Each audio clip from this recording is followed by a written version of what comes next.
దేవునికి స్తోత్రం. మీకందరికీ కూడా నా యొక్క శుభావందనాలు తెలియజేస్తున్నాను. ప్రియ దేవుని సంగమ అనుదిన ఆత్మీయ ఆహారముగా ఈరోజు దేవుని యొక్క వాక్యం ప్రసంగి గ్రంథము 7వ అధ్యాయము 9వ వాక్యము. ప్రసంగి గ్రంథము 7వ అధ్యాయము 9వ వాక్యము.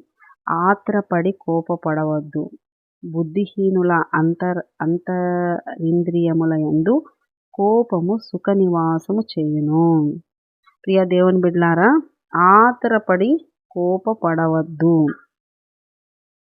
తొందరగా కోపం వస్తుందా?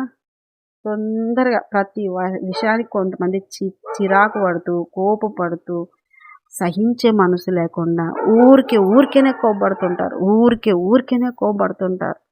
ఈ కోపము ఆత్రపడి కోపపడొద్దు అంటున్నాడు సొలొమోను రాసినారు. ఈ ప్రసంగి గ్రంథంలో చెప్తున్న మాట, కోపపడొద్దు, తొందరపడి కోపపడొద్దు. ఈ కోపాన్ని నువ్వు తెచ్చుకోకు. కోపం అనేది నువ్వు తొందరపడి పడొద్దు, కోపపడొద్దు, ఆవేశపడొద్దు. ఈ కోపము ఎవరి దగ్గర నివాసం చేస్తుందంట అంటే బుద్ధిహీనుల దగ్గర అంట, అంతరింద్రియముల యందు నివాసం చేస్తుందంట. బుద్ధి లేని వాళ్ళ అంతరింద్రియముల యందు కోపం ఉంటుందంట. ఎవరైతే కోపడుతున్నారో వాళ్ళు ఎటువంటి వాళ్ళంట?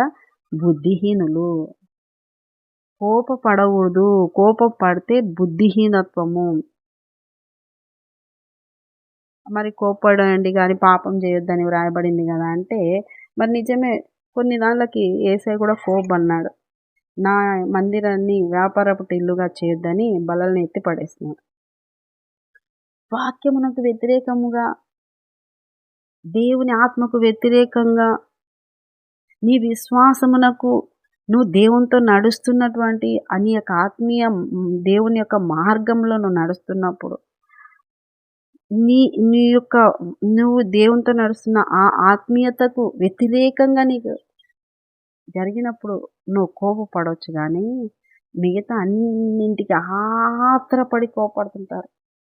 దేవుని విషయాలలో, ఇంకొక విషయాలలో న్యాయబద్ధంగా అది కోపమైనప్పుడు ఆ కోపము ఎదుటివానికి కీడు కాదు, నీకు కూడా కీడు కాదు, మేలుకరంగా మార్చబడుతుంది. పిల్లల విషయం మనం కోపడుతుంటాం. తప్పు చేసినప్పుడు వాళ్ళు కోపడతాము, శిక్షిస్తాము, అది వారిని చక్కబరిచినట్టు. అట్లా కాదు ఇది. బుద్ధిహీనుల అంతరింద్రియంలో నివాసం చేసే కోపం ఎట్లాంటిదంట? ఆత్రపడి కోపం, ప్రధానికి చిరాకు, కోపం. కొంతమంది ఇళ్ళల్లో ఆడోళ్ళు అట్లే ఉంటారు, కొంతమంది ఇళ్ళల్లో మొగళ్ళు ఉంటారు. అట్లా ఎప్పుడు చూసినా వాళ్ళ ముఖంలో కోపిష్టి ముఖాలు ఉంటాయి, ముఖంలో సంతోషం కనపడ. ఎప్పుడు ఈ కోపం ఎవరి అంతరింద్రియంలో నివాసం చేస్తాడంట? బుద్ధిహీనుల. అంటే నువ్వు బుద్ధి కలిగిన వాళ్ళుగా, బుద్ధిహీనుడవా? బుద్ధి గల దానివే, బుద్ధి లేని దానివే. బుద్ధి కలిగిన వాళ్ళైతే తొందరపడి కోపపడరు. ఏ విషయం విన్నా, ఏ విషయాన్ని చూసినా, ఏ విషయాలు నీ దగ్గరికి వచ్చినా, ఏ సమస్య నీకు ఏ సమస్యలోనైనా ఏదైనా కానీ కోపముతో నువ్వు దాన్ని చేసుకోవు.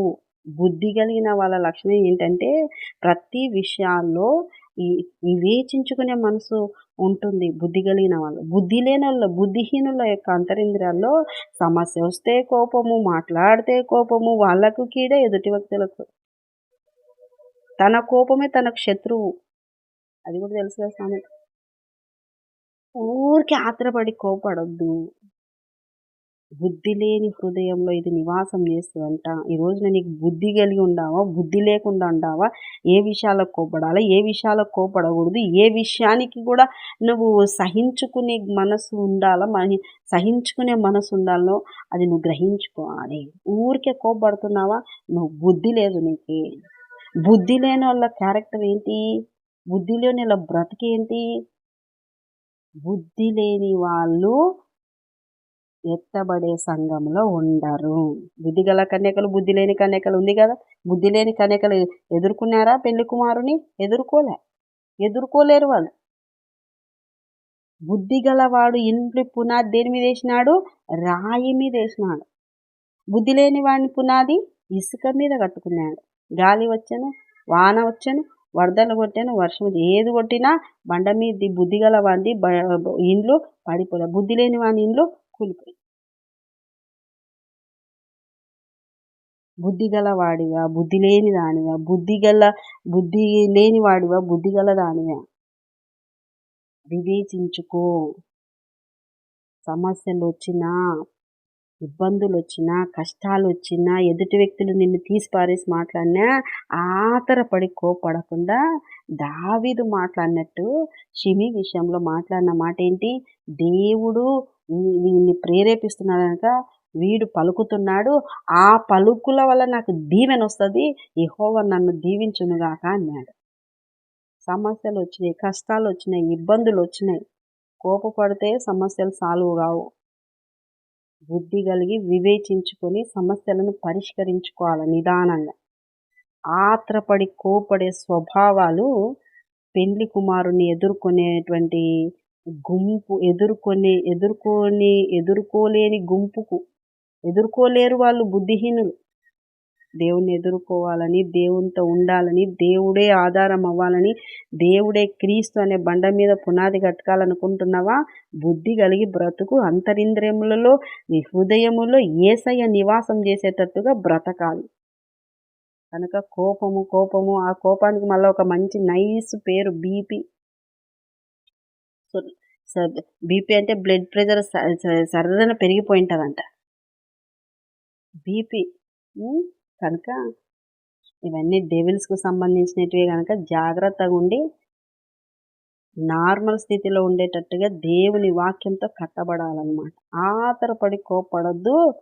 బుద్ధిహీనుల అంతరింద్రియంలో నివాసము కోపం చేస్తుంది. నీ హృదయంలో నివాసం చేయాల్సింది యేసయ్య. బుద్ధి కలిగిన బిడ్డగా ఉండాలి. బుద్ధి కలిగిన బిడ్డగా ఉండి దేవుని ఎదుర్కొనేటువంటి గుంపులో నువ్వు ఉండాలని దేవుడు కోరుకుంటూ ఈరోజు నేను నీతో మాట్లాడుతూ ఉన్నాడు. కోపడుతున్నారా? జాగ్రత్త. కంట్రోల్ చేసుకొని బుద్ధి కలిగిన వాళ్ళుగా, జ్ఞానం కలిగిన వాళ్ళుగా ప్రతి విషయాల్లో ఎలా ఉండాలో వాక్య ప్రకారంగా నేర్చుకుంటూ దేవుని సన్నిధిలో వర్ధిల్లండి. దేవుడు మిమ్మల్ని దీవించునుగాక. చిన్న ప్రార్థన చేసుకుందాం. యేసయ్య నీకు వందనాలు. ఈ వాక్యం ద్వారా మీరు మాట్లాడినందుకు స్తోత్రం. కోపడే ప్రతి బిడ్డను నైనా దయతోనైనా ఇప్పటివరకు క్షమించి ప్రభువా మరి మరల కోపపడకుండా, ఆతరపడి కోపడకుండా నైనా వారు జాగ్రత్తగా వివేచించుకుంటూ సమస్యలను పరిష్కరించుకుంటూ సంతోషంగా నీ సన్నిధిలో నేను ఎదుర్కొనే గుంపులో ఉండే కృపాభాగ్యం దయచాల్సిందిగా ప్రార్థిస్తూ యేసు పరిశుద్ధ నామమున అడుగుతున్నాం మా తండ్రి. ఆమేన్, ఆమేన్, ఆమేన్. యేసు రక్తమే జయం, సిలువ రక్తమే జయం. ప్రభు యేసు నామానికి సంపూర్ణ విజయం కలుగును గాక. Amen, amen, amen. Good morning. Praise the lord. దేవుడు మిమ్మల్ని అందరినీ దీవించును గాక. ఆమేన్.